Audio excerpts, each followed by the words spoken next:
por Hugo Ñopo, que es investigador de Grade, a quien le damos la bienvenida a la rotativa. ¿Cómo estás, Hugo? ¿Qué tal? Gracias por darnos estos minutos nuevamente.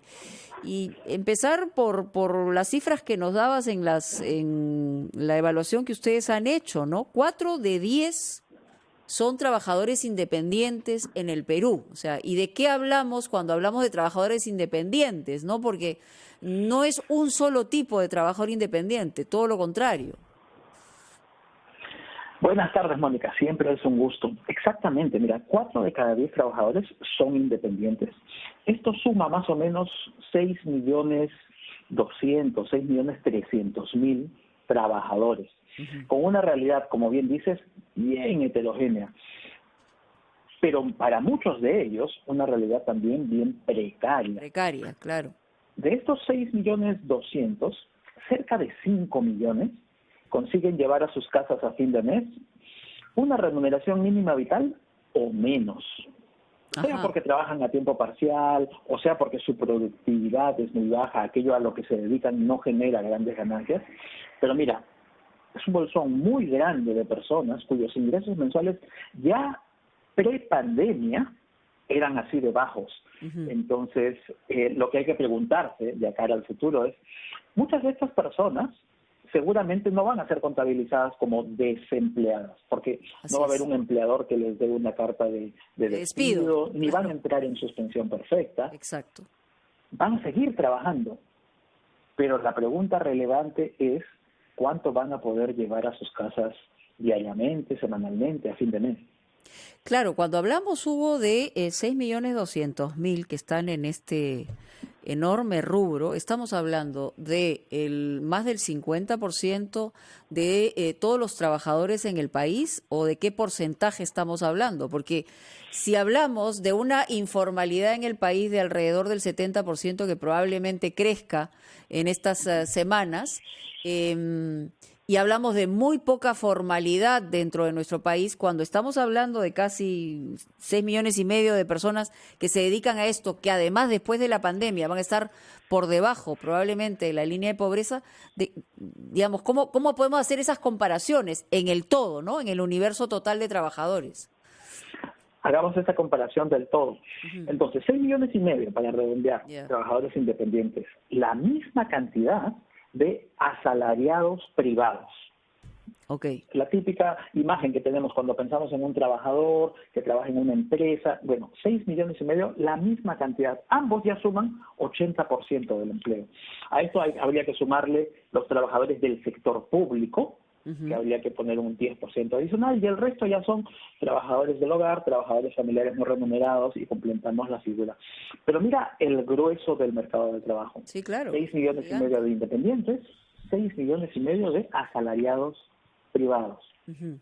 Y aquí hay un cuadro también bien interesante, o sea, se alienta mucho al emprendedor, y eso está muy bien, porque somos un país de emprendedores, pero también, y lamentablemente por un nivel, digamos, intermedio de educación o bajo de educación, ese emprendedor no puede crecer y más bien va repitiendo la baja productividad que pueda tener cualquier tipo de emprendedor en esas condiciones. Entonces, es un círculo vicioso que no tiene salida, menos en una circunstancia como esta. Exactamente, Mónica. Es un círculo vicioso del cual es difícil salir, pero este es el momento de pensar aquello. Así es. Porque, tal como tú dices, es un segmento de muy, muy baja productividad y además es enorme. Mira, en SUNAT, los RUC registrados ya están cercanos a los 2 millones, 1.800.000, 1.900.000. Okay. Pero 95% de ellos corresponden a empresas con 5 trabajadores o menos, incluyendo las unipersonales. Eso se llama micro, ¿no? Microempresa. Sí, exactamente. 95%. Wow. Solamente 1 de cada 20 ya es un poquito más grande. Entonces sufrimos bastante de un enanismo empresarial, que tiene varios factores detrás de él, ¿ya? Sí, claro. Uno importantísimo es la baja productividad. Otro, también la legislación empresarial, la legislación laboral. Hay que pensar en estos múltiples factores para salir del enanismo empresarial que nos hace mucho daño. Hugo, tenemos que ir a una pausa, al gran resumen. Te rogaría, por favor, unos minutos para retomar esta información y esta conversación, porque creo que es bien importante. Siempre se habla de las crisis, deben salir grandes oportunidades, pero también deben salir pantalones bien ajustados, faldas bien puestas, para que se puedan hacer las reformas que se necesitan, porque de lo contrario tendremos varios años de sequía y de desigualdades que nos están pasando una factura enorme.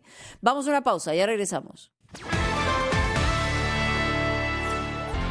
Con Hugo Ñopo, investigador, estudioso de Grade, y tiene que ver con todos los asuntos sociales y del trabajo. Y yo me había quedado pensando durante el corte, Hugo, en realidad somos un país de emprendedores, somos un país de sobrevivientes, somos un país que se adecúa a nuevas normalidades, pero no cambia tanto. O sea, es decir, las grandes transformaciones tardan demasiado y tiene que ver con, digamos, gobernantes, políticos que nos tocan, que no han tenido probablemente, y yo lo voy a decir de esa manera, el coraje de hacer esas reformas que no necesariamente pueden ser populares en un momento determinado, pero hoy sería el momento indicado. ¿Por dónde deberíamos empezar, ¿no?, en una situación como esta, en relación al trabajo específicamente? Qué magnífico punto, Mónica, porque la verdad es que parte de lo que ya la academia ha acordado como un conjunto de posibles soluciones al mercado de trabajo son bastante impopulares, bastante impopulares. Esta idea que tenemos el común de los peruanos de pensar que los empleos tienen que preservarse, hay que darle muchísima protección, hay que hacer casi imposible el despido, la verdad es que si bien es cierto, muy bien intencionada, detrás de ello tiene muy malos resultados de equilibrio general. Si tuviéramos un mercado de trabajo mucho más dinámico que pudiera, bueno, despedir lamentablemente, pero también contratar con mucho más dinamismo, que podrían generar dinámicas virtuosas, círculos virtuosos, mucho más interesantes, ¿no? Porque lo que sucede es que entonces nos confinamos a este equilibrio de enanismo empresarial, como te digo, 95% de los RUCs corresponden a empresas con 5 o menos trabajadores, 40% de los trabajadores son independientes, autoempleados, y ahí hay muy poca posibilidad de aprovechar economías de escala, de aprovechar el gran poder que puede tener el capital para mejorar la productividad. Y aquí un dato adicional que es muy diciente también. Claro. Mira, la productividad de un trabajador en una empresa de 5 o menos trabajadores es un 16avo de la productividad de este mismo trabajador en una empresa de 100 trabajadores o más. Claro. Un 16avo. Claro, es una brecha demasiado grande. Es muy grande, es una brecha que difícilmente se pueda encontrar si no hay cambios fundamentales, ¿no? O sea, en términos también laborales, pero de decisiones políticas, porque lo que yo veo son una cantidad de parches a lo largo de las décadas en términos laborales, como si fuera una cosa sacrosanta, imposible de modificar y mirar de una manera diferente y explicar a la población que eso nos vendría bien en circunstancias no solamente como las de ahora, sino justamente para salir de una mejor manera, ¿no? Y eso es algo que yo nunca he entendido entre los, entre los políticos de buena voluntad. Yo no hablo de los otros, los bien motivados, digamos, ¿no? Pero es que ahí está justamente parte de nuestra trampa, ¿no? Muchas veces la legislación es muy bien intencionada, tiene muy buenas voluntades, pero por falta de un análisis más profundo, más económico, más de equilibrio general, como le decimos los economistas, resultan haciendo más daño que bien. Ahora, de hecho, la informalidad galopante que tiene el país, y eso lo hemos hablado antes, hoy sí se ve claramente la factura con los indicadores absolutamente claros, y eso nos va a costar muchísimo la recuperación. O sea, esto que nos digan todos los días, vamos a salir de esta y vamos a reactivar, no es tan fácil, porque eso, en este momento ya pasaron muchos de estos trabajadores independientes, informales, por debajo de la línea de pobreza, y va a ser sumamente difícil su recuperación.